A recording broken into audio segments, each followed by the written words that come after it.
বাংলাদেশের ত্রয়োদশ জাতীয় সংসদ নির্বাচন ক্রমান্বয়ে এত জটিল আকার ধারণ করছে, এরকম জটিল আকার ইতিপূর্বে কখনোই ধারণ করেনি।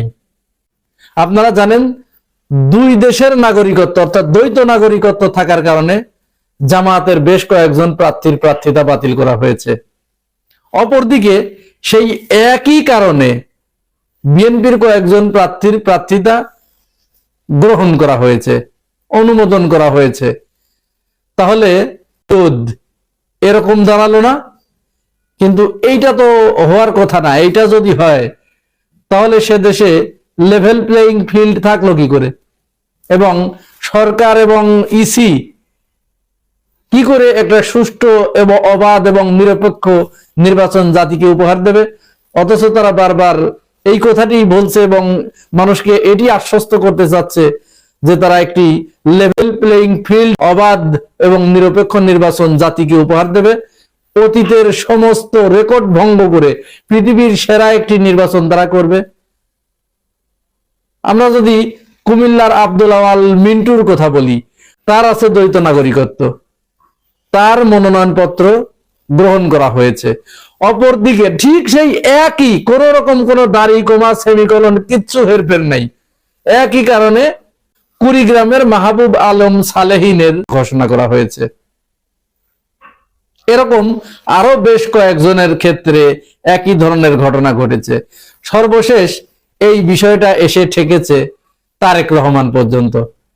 তারেক রহমান তিনি লন্ডনের নাগরিক, এই ব্যাপারে শক্ত প্রমাণ রাজনৈতিক বিশ্লেষকদের হাতে এসেছে এবং সাংবাদিকদের হাতে এসেছে।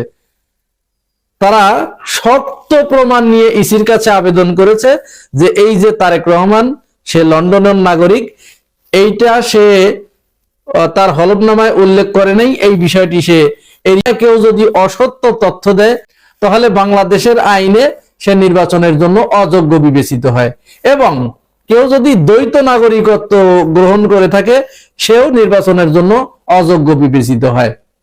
এখন যেহেতু জামাতের মাহবুব আলম সালেহিনের মনোনয়নপত্র বাতিল করা হয়েছে, আপিল শুনানি চলছে, আবার ওই একই কারণে বিএনপির আব্দুল আওয়াল মিন্টুটা গ্রহণ করা হয়েছে। তারেক রহমানের একজন ইসিতে তারেক রহমানের নামে একটা মামলা ঠুকে দিছে যে এইটা এই সমস্যা। এখন এখানে কি সমস্যা সেইটার ব্যাপারে আমি একেবারে ডকুমেন্টস সহ আপনাদেরকে দেব। আপনারা দলিল প্রমাণ সহ হাতে নাতে প্রমাণ পাবেন।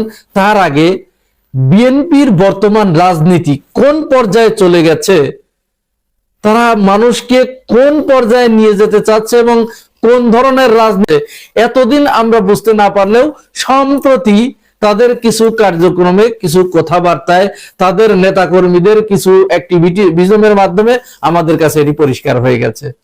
তারা তাদের নেতাকর্মীদের মাঠে নামিয়ে দিয়েছে না ভোটের ক্যাম্পেইন করতে।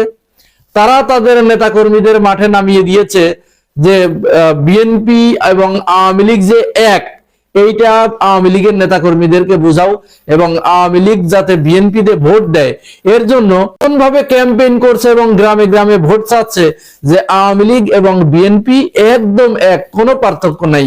এই মুহূর্তে বিএনপি কে ভোট দেয়া মানেই আওয়ামী লীগকে ভোট দেয়া। আপনারা এই ভিডিওগুলো দেখেন নাই?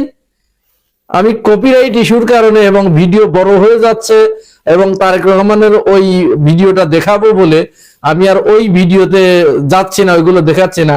আপনারা প্রত্যেকেই এই ভিডিওগুলো দেখেছেন। উপজেলার এক নেতা তিনি কিভাবে ভোটে জয়যুক্ত হলে কত বড় ক্ষতি হবে আওয়ামী লীগ এবং বিএনপির জন্য সেটা বোঝাচ্ছেন।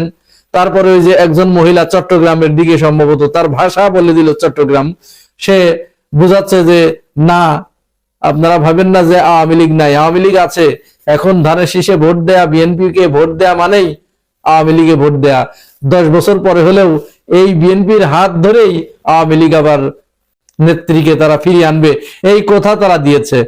আবার ওদিকে ওই যে চাঁপাইনবাবগঞ্জের হারুন, ওই যে এই যে মানে সংসদ ভবনে, ম্যানেজড সংসদে, অবৈধ সরকারের সংসদে গিয়ে কোথায় কোথায় কোরআনের আয়াত ঝাড়তো। সে দেখেন আওয়ামী লীগের কোন নেতাকর্মীকে যদি গ্রেপ্তার করা হয় তাহলে থানা ঘেরাও করা হবে। এটি তাদের বর্তমানের রাজনীতি। প্রত্যেক জায়গায় এই ক্যাম্পেইন তারা করছে, না ভোটের ক্যাম্পেইন করছে। আওয়ামী লীগকে কিভাবে, জামাত ইসলাম তাদের কাছে নিরাপদ না, তাদের কাছে নিরাপদ হচ্ছে তারা আওয়ামী লীগ এবং বিএনপি দুইজন মিলে বাংলাদেশে রাষ্ট্র চালাবে, অন্য কেউ বাংলাদেশে থাকতে পারবে না। লুটপাট করবে, দুর্নীতি করবে, চাঁদাবাজি করবে, যাতে কেউ কোনো বাধা দিতে না পারে। আওয়ামী লীগ যাবে, বিএনপি আসবে, বিএনপি চাঁদাবাজি করবে, বিএনপি যাবে, আবার আওয়ামী লীগ এসে তাদেরকে তাড়িয়ে দিয়ে আবার তারা চাঁদাবাজি করবে। এরকম 5-10 বছর করে চাঁদাবাজি করবে ভাগে যোগে, যদিও আওয়ামী লীগ টিকে থাক। আর এই মেয়াদটা যদি টিকে থাকতো তাহলে আর জীবনে বিএনপি নামক কোনো জিনিস বাংলাদেশে আর থাকতো না। কিন্তু বিএনপি বেমালুম এগুলো ভুলে গেছে। এখন তারা আওয়ামী লীগকে রাজনীতিতে আনার জন্য তাদের নেতা, কেন্দ্রীয় পর্যায়ের নেতারা পর্যন্ত বলছে, হাফিজউদ্দিন আহমেদের বক্তব্য আপনারা শুনেন নাই? বিএনপির কেন্দ্রীয় নেতা তিনি বলছেন যে আমরা সব দলের অংশগ্রহণে নির্বাচন চাই, আমরা চাই আওয়ামী লীগ এবার না হলেও আগামীবার নির্বাচনে অংশগ্রহণ। বিএনপির প্রত্যেকটি নেতা একই ধরনের কথা বলেছে, অথচ বিগত 17 বছরে আওয়ামী লীগের কোন নেতা বিএনপির নামগন্ধ শুনতে পেরেছে? তারা বিএনপি নির্বাচনে না আসলে নির্বাচন গ্রহণযোগ্য হবে না, এই ধরনের কথা কোনোদিন শুনেছেন তাদের মুখে? তারা চেয়েছে যে কোনো ভাবে বিএনপিকে মাইনাস করে দিতে, বাংলাদেশ থেকে তাড়িয়ে দিতে, অথচ বিএনপি এসে দেখুন কি করছে। হ্যাঁ, এটার অবশ্য কারণ আছে। এর কারণ হচ্ছে আওয়ামী লীগ 17 বছর ধরে প্রত্যেক জায়গায় তাদের লোক রিক্রুট দিয়েছে। আর ধর্ম ব্যবসার কথা তো আছেই, ধর্ম ব্যবসা তো করছেই। যাই হোক, বিএনপির একজন নেতা সর্বশেষ মোশাররফ হোসেন ঠাকুর, লোকটাকে আমি ব্যক্তিগতভাবে চিনি, তার সাথে আমি কবিতা আড্ডায় একটা প্রোগ্রামে পাশাপাশি বসেছিলাম। আমার তো এখন ঘৃণায় বমি আসছে। সেই লোক দেখুন কি বলছে ইসলাম সম্পর্কে, তাদের অবস্থানটা দেখুন, একটু শুনুন। নেকাব মুসলমানদের ড্রেসই না, নেকাব মুসলমানদের ড্রেসই না। ইহুদি নারীরা যখন যখন অন্য ব্যবসাবৃত্তি করতো অথবা অন্য কোন নিষিদ্ধ কার্যক্রম করত, তখন নেকাব পরতো। আর উনি যেটা পড়ছেন এটার নাম হলো হিজাব।